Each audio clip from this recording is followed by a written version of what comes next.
Okay. All right. So, hello, class. In my basket, I have some Easter eggs. Okay. I want you to tell me how many you think are in here. 8. 8, 9. 9. 7. Okay. How do you guys know? How'd you come up with that number? Guessed. Yeah. You guess. What's another way we could find out for sure how many eggs are in my basket? Count. Count. Count them. Great job, Roxy. So we're going to count the eggs in my basket. Super exciting. So here we go. I want you guys to count with me. Are you ready? Yes. 1, 2, 3, 4, 5, 6, 7, Oh, 8, 8. 9. Oh, it fell. Hold on. 10. Oh, I was off. You guys were super close. So, how many eggs were in my basket? 10. 10. There were 10 eggs. Good job. And how did we figure that out? By counting. By counting. So we're going to do a lot of counting today. And here's my handy dandy white or smartboard because my pages didn't want to print. So I'm using an iPad, which is cool. Hold on. Okay. So we're going to do some counting with some eggs and a basket. So we're going to count the eggs together. And when we're done counting, I want you guys to hold up how many fingers or how many eggs there are with your fingers. Okay. And then also for like students that can't hold up their fingers, like have a hard time with some of those motor skills, I have numbers available for them on popsicle sticks so they can hold those up instead of their fingers as well. Sweet. So there's that. And then also I didn't mention that I have a visually impaired student and a student with hearing impairment. And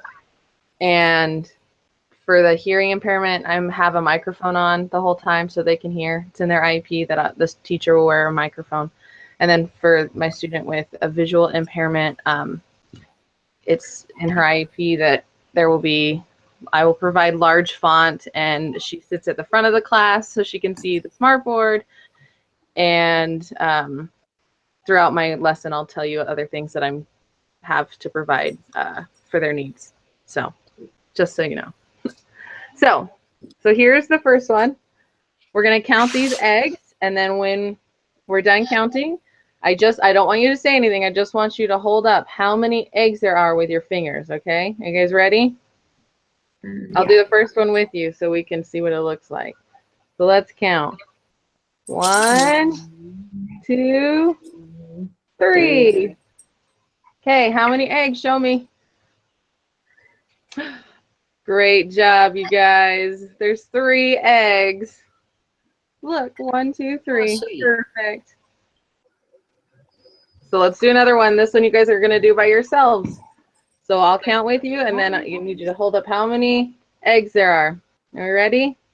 Let's count. 1, 2. All right, how many eggs? 2. Nice job. There's 2 eggs. Woohoo! Okay, we'll do one more. All right, so let's count this one. There's a lot more eggs in this one. So here we go. Ready? 1, 2, 3, 4, 5, 6, 7. All right, show me how many eggs are there all together. Nice job. There's 7 eggs. Good work, you guys. All right, and then there's more that I would practice with them.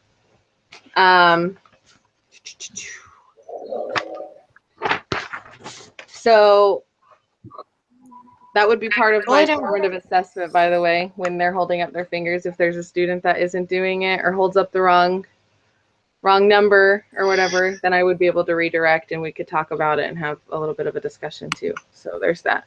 All right, so now for the I do. All right, we're going to break up into groups and I will choose your groups and we're going to do centers. So for the first center, some people will be at the computer and we're going to be playing a game counting fish and matching how many fish there are with the correct number. Okay, so you're going to be one's activities that, and then another one is you will be at the back table with me and I will give you a number, an individual number, and you will be able to choose between Unifix cubes, counting bears, or connecting chain links, and you have to show me how many you need in order to have that number. So if you have a number 5, you need to get out 5 Unifix cubes. And so that's one center. And then the next center is we're going to be playing a cooking game. I know you guys love to cook. So I have a pan with numbers on it, and then I have cookies. Okay? And I want you to count how many chocolate chips are on the cookies, and then you're going to use your spatula and match it to the right number. Also for like the visual, for my student with a visual impairment, I'm going to make sure that the chocolate chips kind of are 3D so she can feel them and not just, so it's not just flat. So she can feel the chocolate chips as well so she can participate. So that's one center. And then the final center is you guys will be getting eggs with numbers on them. And there will be cute little Easter erasers. And so if one egg has the number 3 on it, you have to put that many erasers in the egg and close it. So if it's 3, you're going to put 3 Easter eggs or 3 Easter erasers in the egg. And you're going to do that for all the eggs, and you guys are going to have to work together as a group. And then, so for this is more of the explaining part. So I'm going to break them up into their groups. There's probably going to be 5 students per group, depending on how many I have.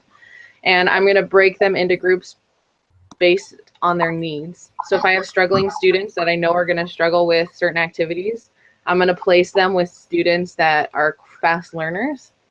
So the fast learners can help them if I'm not available to teach them. And then my students that are on IEPs and I know have the most difficult time will come to the back table first with me. That's where they'll start for their centers. And I'll help them there and give them more instruction. And then they'll move on to the next centers. And everybody will be at a center for 5 to 6 minutes, clean up, and then move to the next activity. And if there's time for me, if they're understanding it at the back table, that I will be able to walk around and maybe give a little bit more instruction to the other centers. But for the most part, I'll be at that back table doing a formative assessment about what they're understanding and what they're not understanding, and then plan for the next lesson if they need extra stuff. So that's my lesson. Great. Awesome. Chevy man. Okay. Just give me a sec. Oh.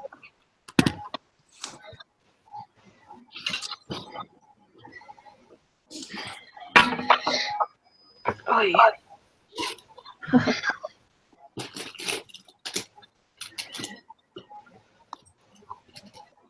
Okay. So my lesson is about shapes and area, and you guys, I kind of can be any classroom because I kind of designed it more for like a special education class, just depending on the needs. So I just kind of stuck with 3rd grade though. We're gonna be identifying shapes and then finding the area at the very end of class. So just to kind of give you a heads up on the disability I covered, I did a nonverbal student. So clearly they're going to have difficulties communicating with their peers during activities and stuff. So I've made accommodations based on their IEP and stuff. So first, I'll provide the students with notes with the information. So anything that I'm covering in class, they'll already have notes for it, or like a pre-made sheet, so they don't have to like spend time doing that and asking me to they can't ask me to repeat. So That's going to be a big thing for them. And then they can use that as a reference. Then the second thing, I will also provide like adaptive worksheets. So then they're not actually like writing as much. They'll just have like circle the answer, you know, which one is like the right answer to make time go by faster for them. And then the third one is that I'm going to be speaking at a slower rate when I'm giving directions, and not making generalizations, like assuming that they're going to understand something from the lesson before. I'll just always, you know, repeat myself. Then the fourth, there's always going to be like a written schedule on the board so they know what we're doing for the day and what the kind of layout is. And then fifth, like during activities, I'll carefully assign like a buddy, like a chosen buddy that I think will assist them well during the main activity. And then the sixth, they'll sit near the front of the room so they can watch my hand motions and guide, like when I'm guided towards something on the front of the board. And then I'll kind of like remind you guys those when I'm going through my actual lesson. Okay. So today, guys, welcome back. We're going to learn about shapes and areas of those shapes. We're going to be listening to a song to first actually get started. Let's see if it works. Can you guys hear that? Yeah. Long. I'm a square. I have four sides. I'm a square. I have four sides. We are squares. We have four sides. 1, 2, 3, 4. We are squares. I'm a circle. I go round and round. I'm a circle. I go round and round. We are circles. We go round and round. Round and round. We are circle. I'm a triangle. I have 3 sides. I'm a triangle. I have 3 sides. We are triangles. We have 3 sides. 1, 2, 3. We are triangle. We are shape. You see us everywhere. We are shape. You see us everywhere. We are shape. You see us everywhere.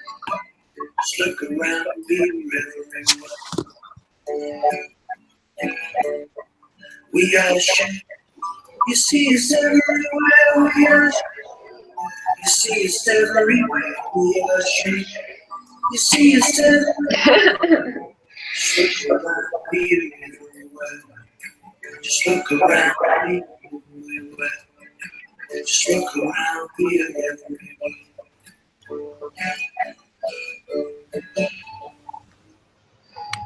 Okay, so that's the end of the song. I'm not going to torture you guys and listen to it again, but I did have it that we'd do it again. And then I would have the kids sing along with me. And then after, I would ask people to come up and draw a circle on the board. So if someone wants to draw a circle and show us what it looks like, that'd be awesome. I can do it. No, you're good. Circle. Okay. Can someone draw a rectangle now? It's already here. Great. These are great. And what about a square? Great. And a triangle? Oh, triangle. There we go. That's good. Nice job. Okay. So now I'm going to go through a PowerPoint based on those 4 shapes that we just talked about and the characteristics. So we'll start with a square. You guys can't really see that, but a square, just so you know what I'm looking at. How many edges does a square have? Does anyone know? 4. 4. And do you guys know how many right angles a square has? 4. 4. Yeah. And they have 4 corners. So it's easy to remember that a square has 4 corners. If you count 1, 2, 3, 4, and the song will help too. Now we'll do a circle. How many edges does a circle have? 1. Yes, one edge. Does it have any corners? No. No. And how many faces does it have? If it's just a 2D shape. 1. 1. Oh, actually, it has 2 faces. Oh, trick. Yeah, I know, right? Trick question. So it has the front and the back. And then a rectangle. Does it have just as many edges as a square? Great. It does. It has 2 long and 2 short. And that has 4 right angles. And then how many faces does a rectangle have? 4. 2. You're really close. And then a triangle has how many edges? 3. 3. Nice job. Okay, and then it has 3 corners. And then does it have any right angles? No. No right angles. This shouldn't be a trick question now. How many faces does a triangle have? How many faces? Did you say? Yeah. 2. 2. Nice job. Okay, so now that we've kind of gone through each of the shapes, I'm going to give you guys some Play-Doh and you're going to make 4 shapes. So you can be hands-on and put them on the corner when you finish. Use your imagination. Okay, so now that you guys have made your Play-Doh, you're going to go onto the computer. And